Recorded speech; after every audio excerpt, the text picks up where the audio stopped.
आज जानते हैं कि महाभारत में नागों के रहस्य के बारे में। अंधेरी रात, कुरुक्षेत्र की मिट्टी अभी भी लहू से भीगी हुई थी।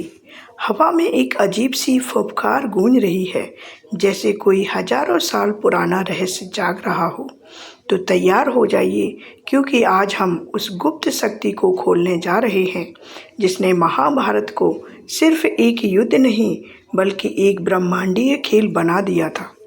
महाभारत में नागों की असली शक्ति का वैज्ञानिक रहस्य को आज हम खोलेंगे।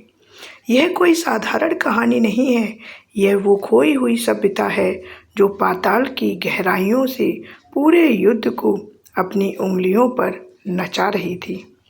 जो सांप नहीं है, वो वैज्ञानिक थे जिनके पास नैनोटेक्नोलॉजी, जेनेटिक इंजीनियरिंग जैसी शक्तियाँ थीं जो आज का साइंस भी सपने में नहीं सोच सकता था। तो आइए इस यात्रा पर चलते हैं। वीडियो को अंत तक जरूर देखिएगा। रहस्य पसंद आए तो लाइक कीजिएगा, शेयर कीजिएगा और चैनल को सब्सक्राइब कर लीजिएगा। दोस्तों, महाभारत का युद्ध क्यों हुआ? हम कहते हैं सत्ता के लिए, धर्म के लिए, लेकिन असली नींव तो कुछ और ही थी। वो थी नागों का प्रतिशोध। याद कीजिए खांडव वन की वो भयानक घटना। अर्जुन और कृष्ण ने मिलकर पूरे जंगल को आग के हवाले कर दिया था।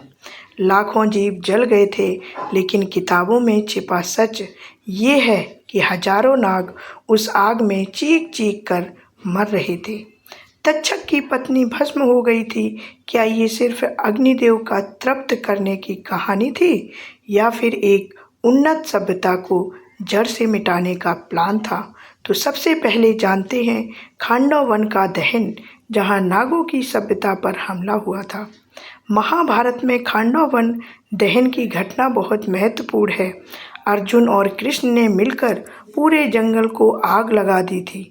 साधारण किताबों में लिखा है कि यह अग्निदेव को तृप्त करने और इंद्र को हराने के लिए किया गया था, लेकिन असली कारण गहरा था। इस जंगल में हजारों नाग रहते थे। वे पाताल लोक की उन्नत सभ्यता के सदस्य थे। आग में तक्षक नाग की पत्नी समेत बहुत से लोग जीवित जल गए। यह कोई साधारण जंगल की सफाई नहीं थी, यह एक शक्तिशाली और ज्ञानवान सभ्यता को पूरी तरह मिटाने का प्रयास था, क्योंकि नागों की तकनीकी देवताओं को भी डरा रही थी। नाग उस समय पदार्थ को बदलने, अदृश्य होने और ऊर्जा नियंत्रित करने की उन्नत विद्या जानते थे।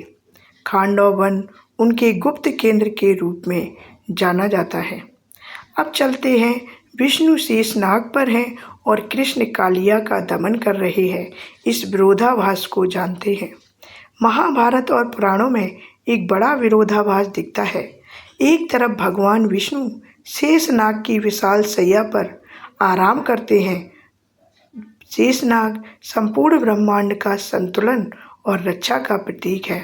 तो दूसरी तरफ भगवान कृष्ण यमुना नदी में कालिया नाग को अपने पैरों से कुचलते हैं और उसके फनों पर नाचते हैं। कालिया नाग यमुना को जहर से भर रहा था, इसलिए कृष्ण ने उसे दंड दिया। नाग अच्छे या बुरे नहीं होते, वे प्रकृति के संतुलन के रक्षक हैं। जब वे संतुलन बनाए रखते हैं, जैसे शेषनाग ने बनाया, तो वे पूजनीय हैं। लेकिन जब वे असंतुलन फैलाते हैं, जैसे कि कालिया नाग ने किया था, तो उन्हें दंड मिलता है। यह दिखाता है कि नाग शक्ति तटस्थ हैं, ना अच्छे ना बुरी, बस शक्ति है।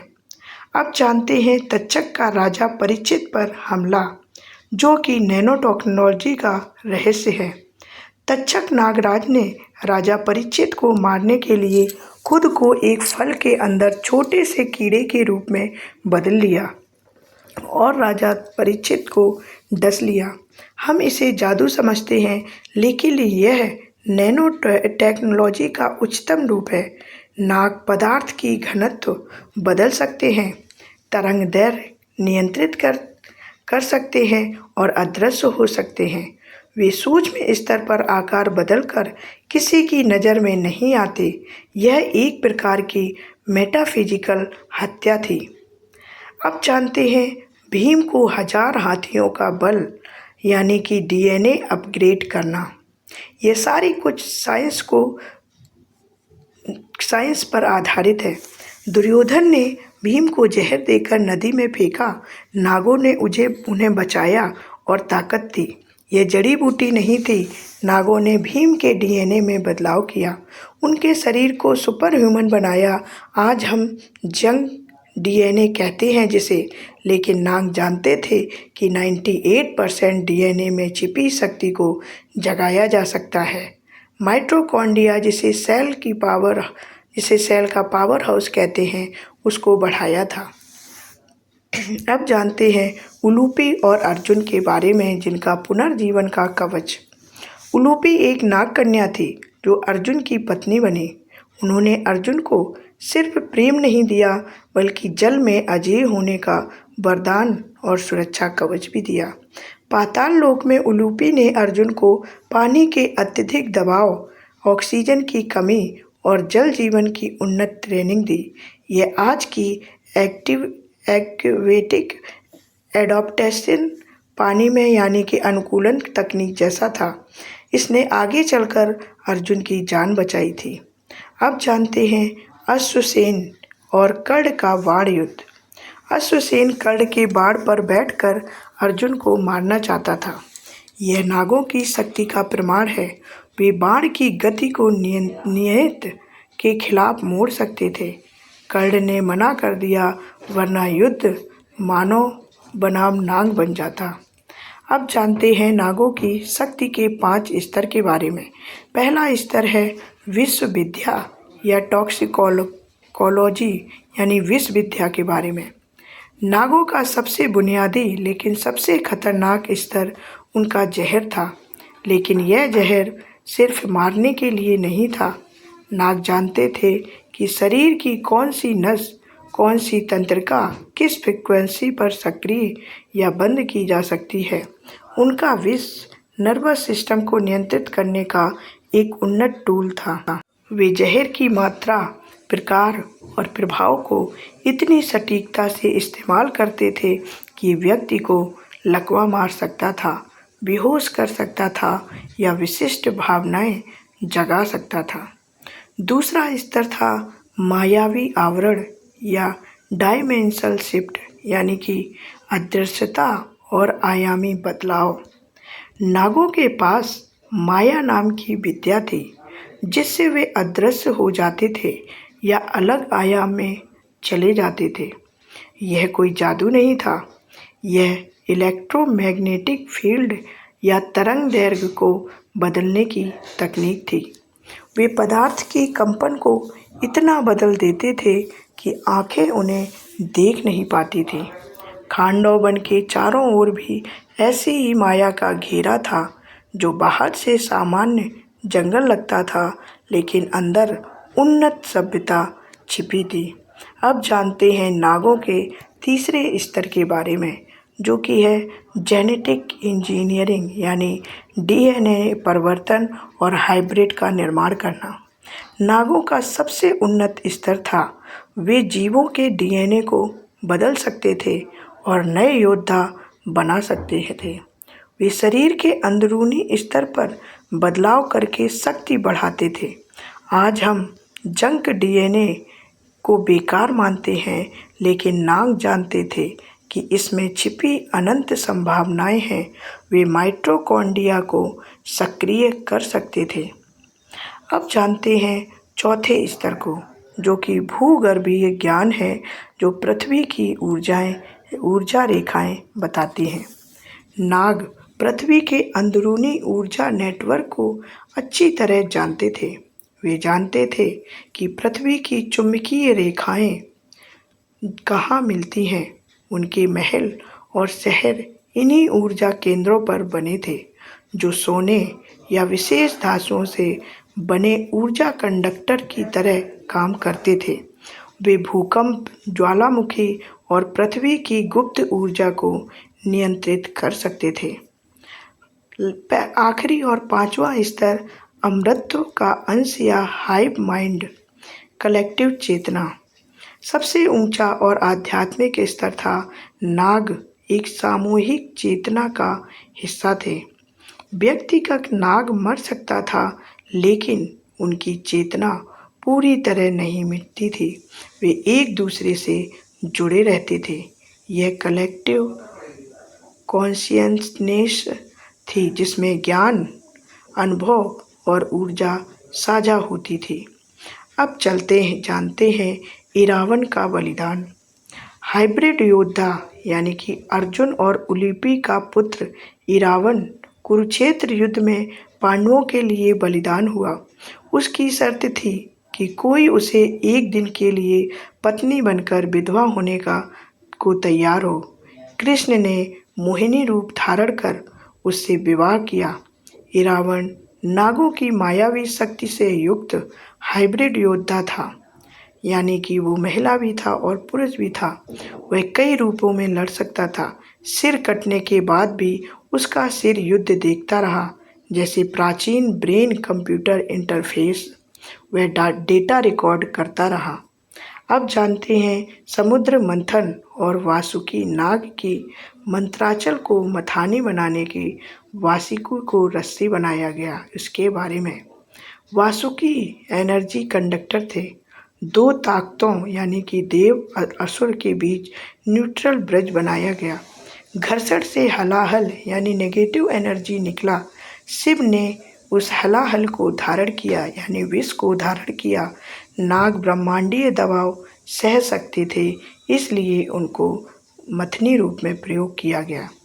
अब जानते हैं कुंडलिनी शक्ति। नाग हमारे भीतर नाग कथाएं सिर्फ बाहरी नहीं बल्कि आंतरिक भी हैं। योग में रीढ़ की हड्डी के नीचे मूलाधार चक्र में कुंडलिनी सर्पाकार ऊर्जा सोई हुई है। जब यह जागती है तो 7 चक्रों को पार कर सहस्त्रार तक जाती है। यह चेतना का अपग्रेड है।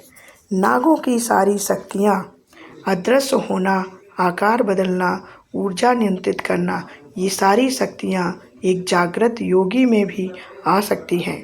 महाभारत की नाग कथाएं मानव विकास का मैनुअल हैं। अब जानते हैं अश्वत्थामा की मणि के बारे में। मणि जन्म से थी, भूख प्यास मिटाती थी। निकालने पर शरीर उसका गलने लगा था। यह नागों की बायो इंजीनियरिंग थी। एंडोक्राइन रेगुलेटर जो सेल्स को बूढ़ा होने से रोकती थी। अब चलते हैं नागपाश के बारे में जानते हैं, जो क्या है साउंड इंजीनियरिंग।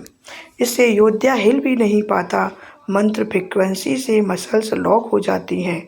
आज का न्यूरोटॉक्सिक शॉक जैसा होता है। सर्प सत्र यज्ञ और जन्मेय यज्ञ के बारे में। जन्मेय ने नागों का नरसंहार किया। आकर्षण मंत्र मैग्नेटिक रेजोनेंस था। आस्तिक ऋषि जो आधे नाग थे उन्होंने रोका, क्योंकि नाग पृथ्वी की अर्थिंग है। बिना नाग के एनर्जी बैलेंस बिगड़ जाता है। नागमणि और बायो क्रिस्टल के बारे में जानते हैं।